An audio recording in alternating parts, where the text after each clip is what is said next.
Hi everyone, I'm Murray Cole from the University of Edinburgh, and I'd like to tell you about our paper on modernising parallel code with pattern analysis, work by myself, Bjorn Franke, and our postdoc Roberto Castaneda Lozano, who's now at Oracle Stockholm, and Roberto should really take all of the credit for this work.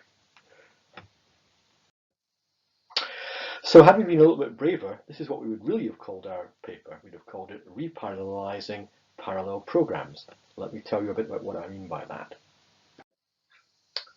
Well, when we think of the word parallelization and legacy parallelization, we normally think of sequential code, turning sequential programs via some analysis into equivalent but more highly performant parallel versions.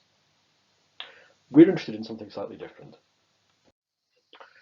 In our case, the legacy code is itself already parallel. There's a considerable body of parallel code already written in what we'll call ad hoc styles of programming with MPI, threads, and so on. And the legacy challenge created by that code is to rework it so that it performs well on new architectures, complex clusters, maybe involving GPUs, FPGAs, and so on. This transformation might require us simply to employ new languages to recode essentially the old algorithms for the new architectures. It might require us to think about rescheduling some of the computations specified in the old code, or perhaps more adventurously, it might even require us to design new implementations of the algorithms which underpin that code to take best advantage of the new systems. So how should we address that challenge? Well, the contention in our work is that the concept of parallel patterns plays a key role in this challenge. What do I mean by parallel patterns? Well, probably familiar to everyone listening to this talk, I hope, are things like map-reduce, map, scan, stencil, divide and conquer. In other words, abstractions of the commonly occurring patterns of operation of algorithmic behavior, which reoccur across a wide range of parallel applications, and which of course can be captured by pattern libraries which abstract those operations into instantiatable forms which can then be customized with sequential code describing the application-specific behavior of each instance of the pattern. Here's an example of that with the Skipu library, which we'll be exploiting in this work. It's map overlap, pattern is its version of stencil, and the key point here is that the programmer now just writes some sequential code, instantiates the right pattern with it, and the library and its runtime then does the hard work of deciding how to best implement that pattern, that instance of the pattern for the given backend, perhaps even choosing a backend if multiple options are available, which implementation strategy to use, and so on, in order to extract the best possible performance. So if parallel pattern technology addresses the back end, if you will, of our overall challenge, that leaves us with the task of identifying in legacy parallel code places where it's possible to introduce uses of that pattern technology. And that's what we'll focus on in the rest of this talk, how to find pattern instances in parallel legacy code. Now, before we dive into the details of what we've done, I just want to give you a kind of sneak preview of what the system we've implemented so far can achieve. So here is some legacy parallel code. It's actually from the Stream Cluster application in our benchmark suite, and it's implementing a map-reduce style of computation, but in an ad hoc way with pre-threads, barriers, accesses to shared data areas, and so on. And the point to note here is that that code is quite complex. The implementation of the MapReduce is scattered across multiple threads. It has function calls. There are barriers involved and so on. It's not entirely obvious what's going on here. Our system takes that code and after some work produces a report on what it believes is going on in terms of patterns. So here we see the same code now annotated with the fact that our system believes it has discovered an instance of a tiled map reduction with two components involved on the lines we see highlighted. So this is what we get back from the tool. And then finally, here's the code that the programmer will write using a real pattern library, in this case Skipu, to take advantage of those hints provided by the report that our system produced. So this is the MapReduce version of the same code with a couple of lambda terms there you can see instantiating the MapReduce skeleton. Now we can lift the lid on our approach. And the key principle that we've adopted is that since doing any kind of analysis on parallel source code is notoriously difficult, we should actually start by examining the behavior of that code. In other words, by looking at the operations it actually invokes when executed and trying to see if those correspond in terms of their connectedness to the behavior we'd expect of one of the parallel patterns that we're looking for. In other words, if it walks like a MapReduce and talks like a MapReduce, it probably is a MapReduce. And to achieve this, we have a three-phase implementation. Firstly, we instrument the code with LLVM, we execute it and we trace it to generate a dynamic data flow graph that I'll talk about in a moment.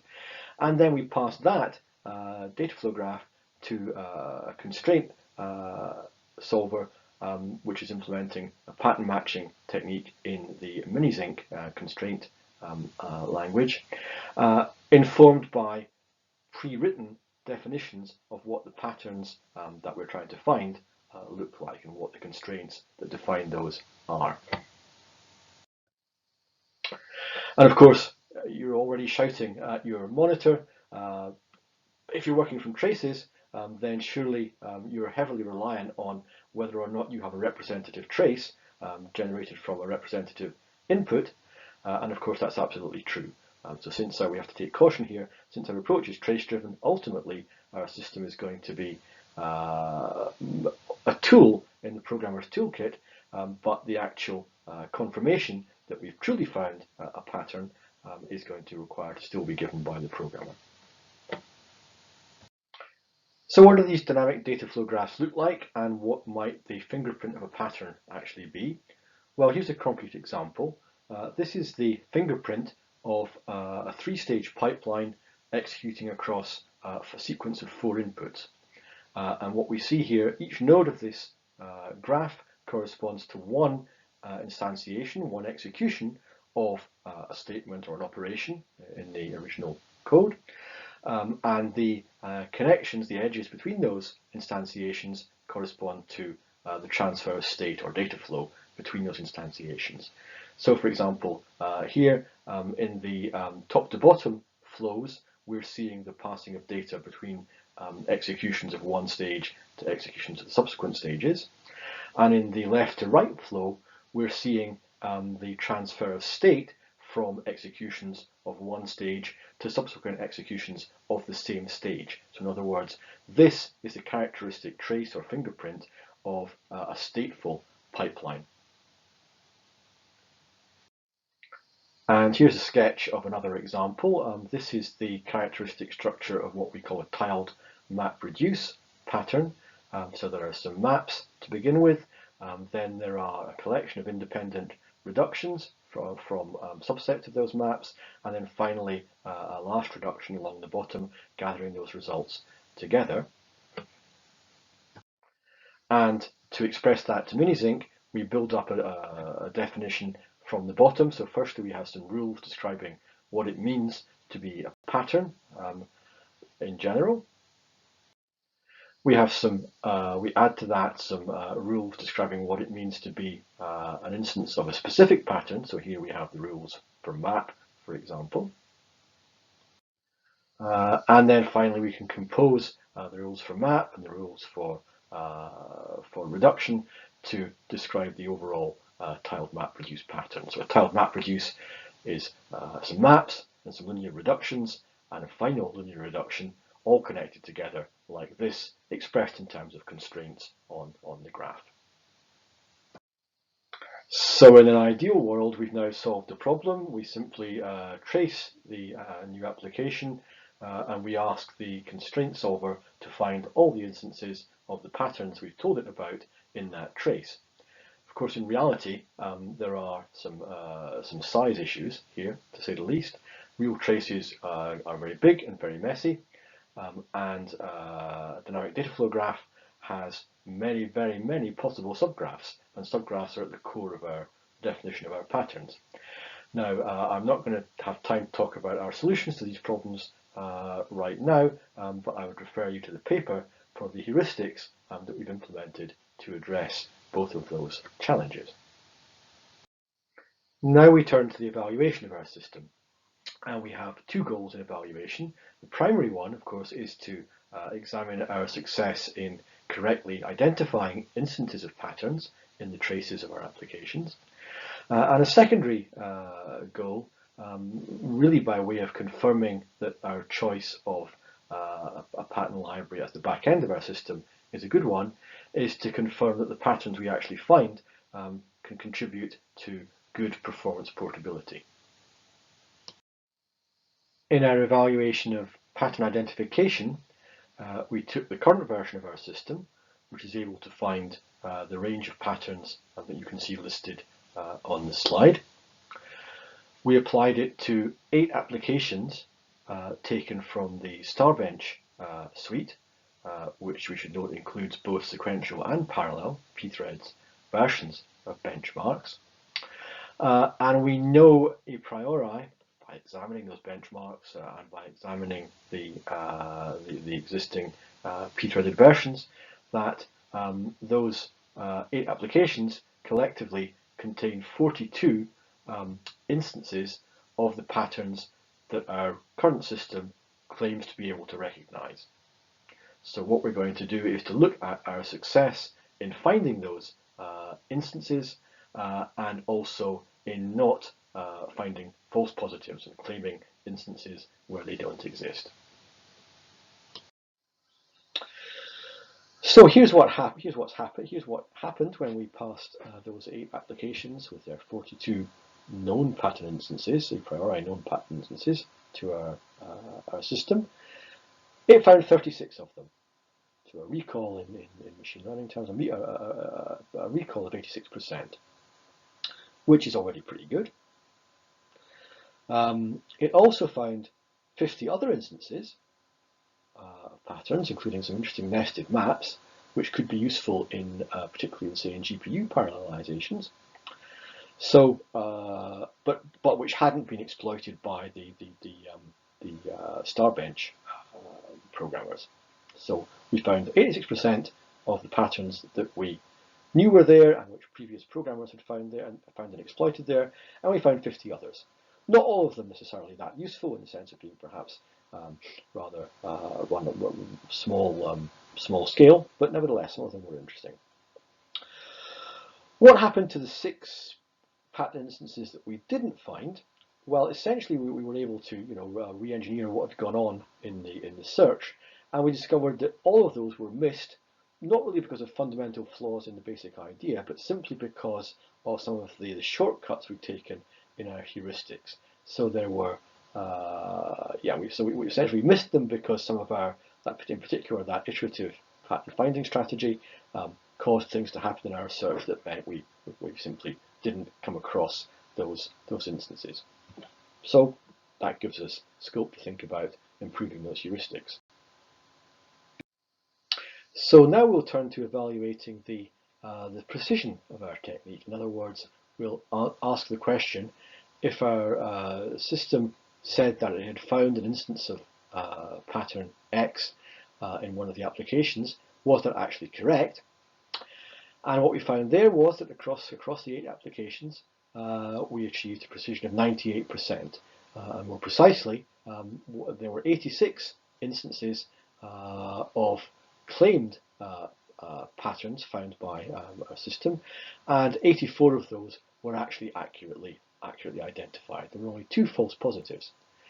And what was interesting about those 2 false positives is that they weren't there because there was some underlying flaw in our methodology or implementation, but instead they were there because of the one of the issues with trace-based approaches in general, which is of course that the analysis is only ever going to be as good as the data provided by the trace that we generate, and that's a function of the inputs we choose to use to feed into the execution which generated that trace.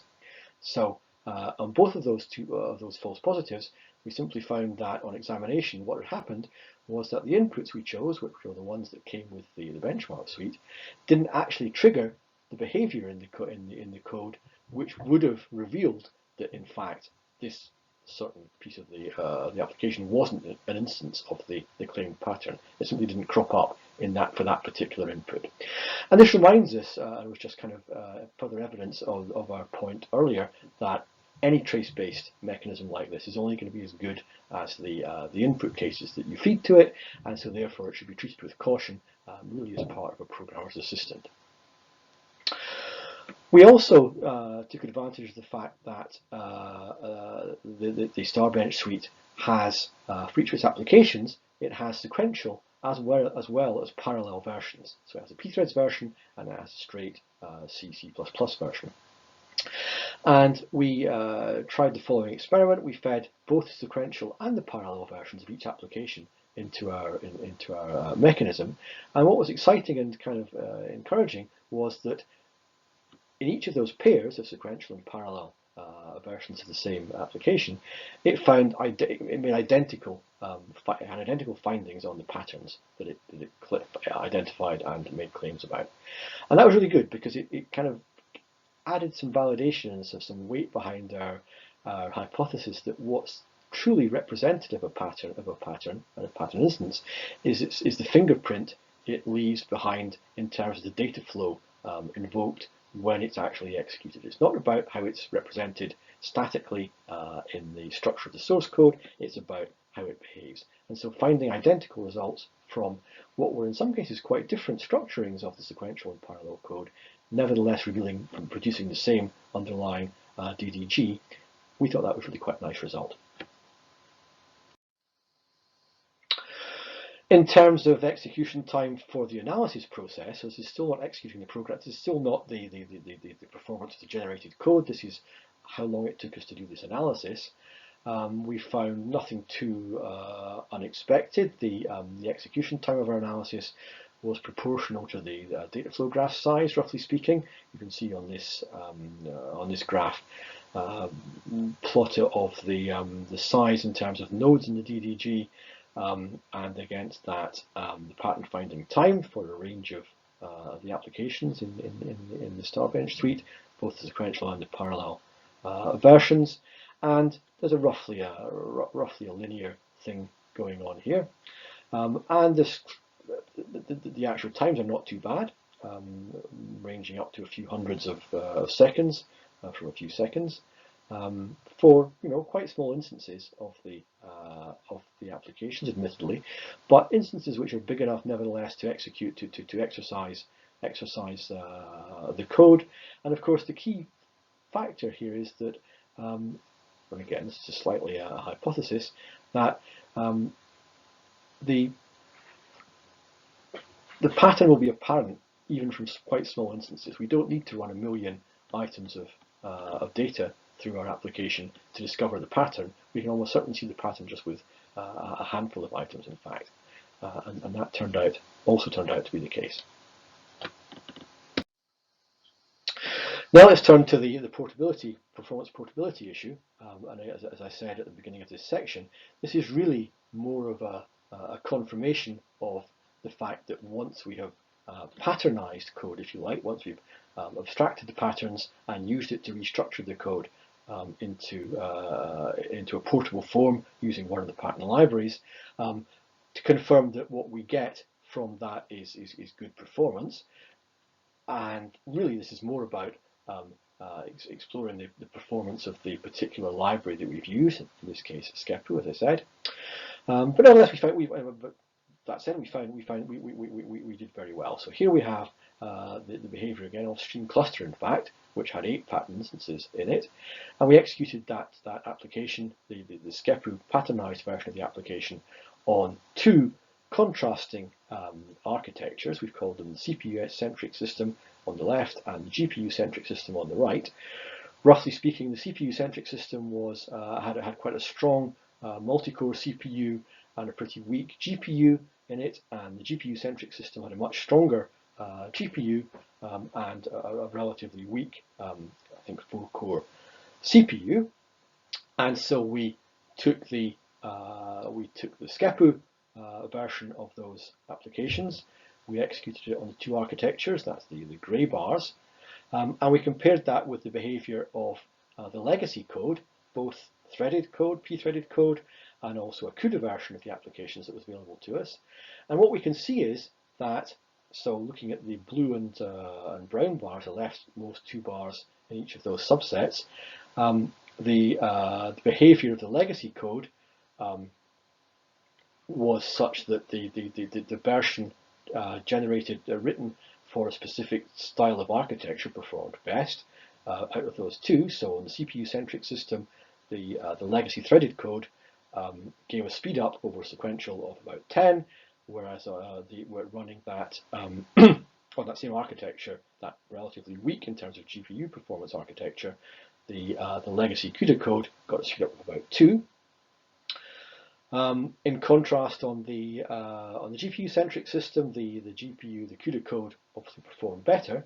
But what's really interesting is that the SCEPU code, the rightmost of each of those groups of 3 bars, the SCEPU code performed as well as or better than each of the 2 architecture-specific implementations. So on the CPU-centric system, we got basically the same performance as the threaded program. On the GPU-centric system, we actually outperformed both the threaded program and also, interestingly, the CUDA legacy code. And we believe that was because the CUDA legacy code was probably designed for a different, in fact, it was designed for a different GPU and didn't really make the right optimizations for the GPU in our GPU-centric system, which, however, SCEPU was able to exploit. So basically, the takeaway message from this overhead is that once we've got patternized code, in this case in SCEPU, we do get performance portability, which matches, or indeed in this case outperforms, the best available performance with hand-coded architecture-aware implementations of the same application. So, to summarize all of that in a couple of sentences, what is our takeaway message? Well, the main message is that we believe that patterns and pattern-oriented programming techniques can play a big role in helping us address the legacy parallelization problem, in other words, in helping us to modernize and make portable legacy parallel code. And the key technique we employed and the key hypothesis we examined to allow us to address that and exploit that observation was that tracing of applications and then pattern matching against those traces with representations of the known behavior of a range of standard patterns really helped us to make that move from the legacy code to the patternized code. Thank you very much.